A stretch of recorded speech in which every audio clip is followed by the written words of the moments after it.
Hi class, this is Mr. Tan and we are in this beautiful location at Stirling University. And in this beautiful location, where you've got the buildings down here, you've got this beautiful man-made um, huge pond, and you've got accommodation over there and beautiful grounds. If you've not seen it already in my video of a short tour at Stirling University. So I'm going to try and attempt to answer P5 in management accounts. So P5 is quite a tricky question because it's very difficult sometimes to get the information to actually answer the question from that perspective. And P5 says compare is a key word here. Compare means to look at the differences or similarities, how organizations are adapting management accounting systems to financial problems. So we really need to break things down and to understand what different words mean. So compare, we said already, is a key word.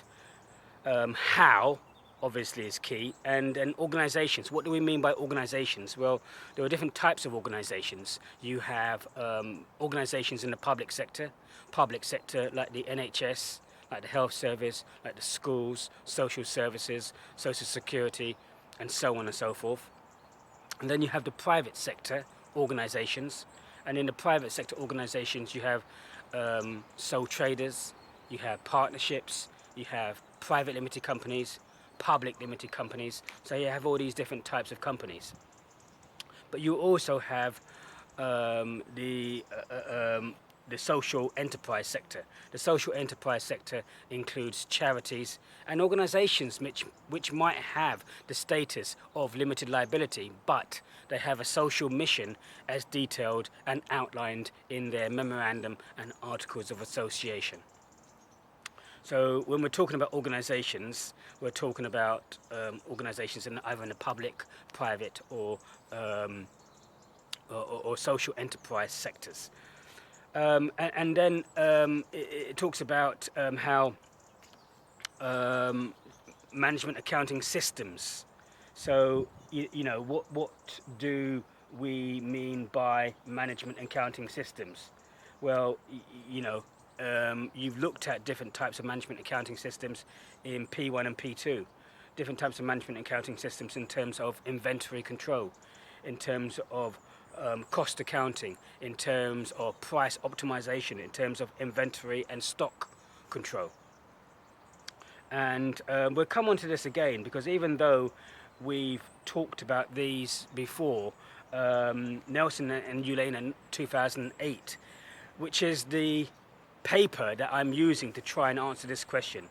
Now the paper with Nelson and Ulena 2008 is actually on the online class in Google Docs, and this paper tries to look at and has researched other people looking at different organizations in different parts of the world. So we're going to try and use the research they've done on these different researchers who have researched organizations in different countries, and we're going to try and to compare how the management accounting systems have changed to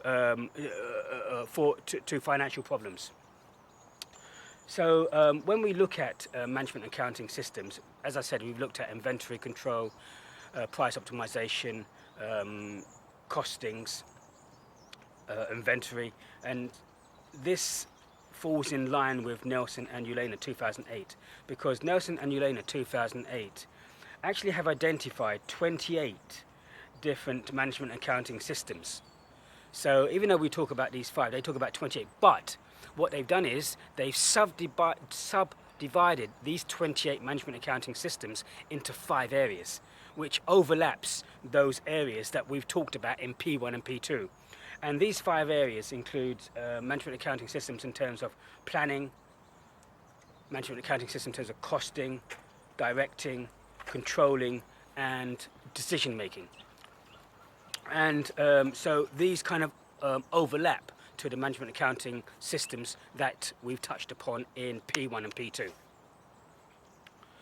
Now, the next thing that we need to look at is we're talking about these how are these management accounting systems adapting to financial problems? Well, what do we mean by financial problems? Well, again, you've kind of looked at and covered to some degree financial problems in P4. So financial problems can be in terms of ratio analysis. So in P4 you would have covered ratio analysis. Now ratio analysis could be comparing your ratios in a balance sheet or profit and loss account in terms of gross profit percentage margins or net profit percentage margins, or the current ratio, or the asset test, or the return on capital employed, and what's happening from the previous year to this year. But even if you're a new company and you're starting up, you can still compare, because you can compare it to industry standards. So what's happening in terms of gross profit and net profit gross profit percentage margins. So if you different industries have different kind of standards. So for instance, in the beverages, they have a gross profit percentage margin of 57%. In the insurance industries, the gross profit percentage is 70%. In the publishing, it's 77%. But in the entertainment, the gross profit percentage margins on average are around 85%. So if you're below 85%, then something's not quite right if you're in that industry. But the net profit percentage margins in the beverages is 17.5% average. For insurance, it's 17.2%. For publishing, it's 17%. And for entertainment, it's 14.5%. So even though entertainment has the highest average gross profit percentage margin average for the industry of 85% in comparison to other industries, their net profit percentage margins are much lower than these other companies, being around 14.5%. So even if you didn't have any information, you could actually compare against other companies. And really what we're saying is that, you know, how do you compare?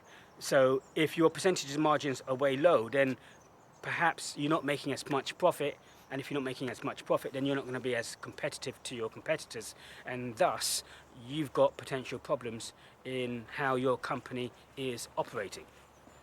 So when we are looking at this, we're looking at ratio analysis. However, it's not just ratio analysis that we're looking at, because the question is, okay, this is a symptom of a problem, but where does the problem lie? And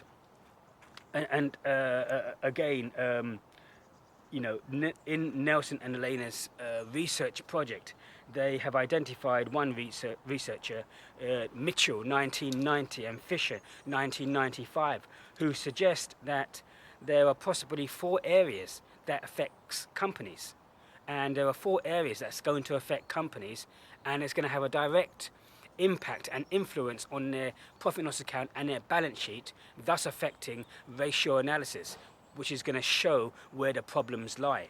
But it's these areas which are affecting the company, which is causing the problems within your company. And these 4 areas are the external environment, the competitive strategy of the company, the organizational size and structure, and technology.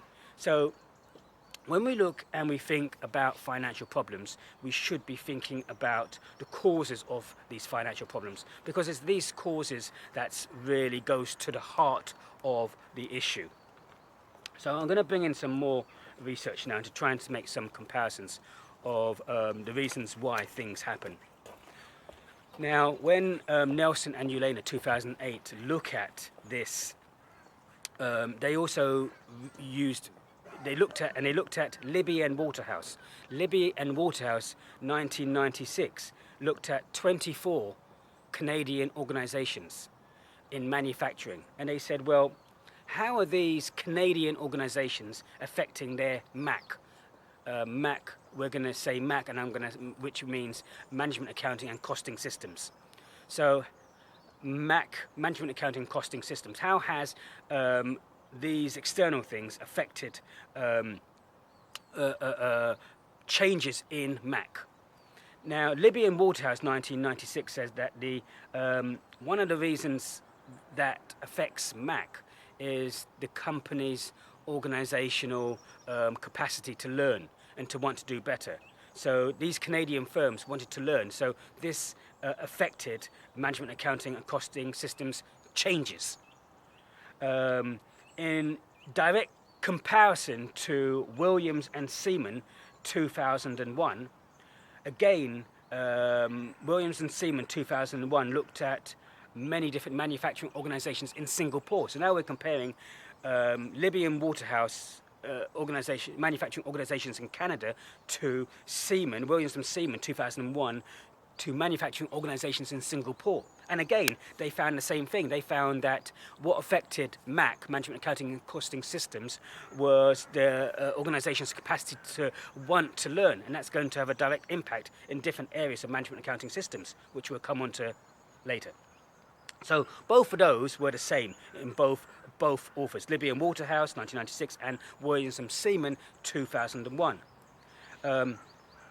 They found that there was a moderate relationship between intense competition as MAC. So Libby and Waterhouse said that the intense competition in the marketplace in the manufacturing companies in Canada only had a moderate effect on changing management accounting systems, whereas in comparison to Williams and Seaman, there was a negative, didn't have any impact at all. So the intense competition in Singapore didn't have an impact on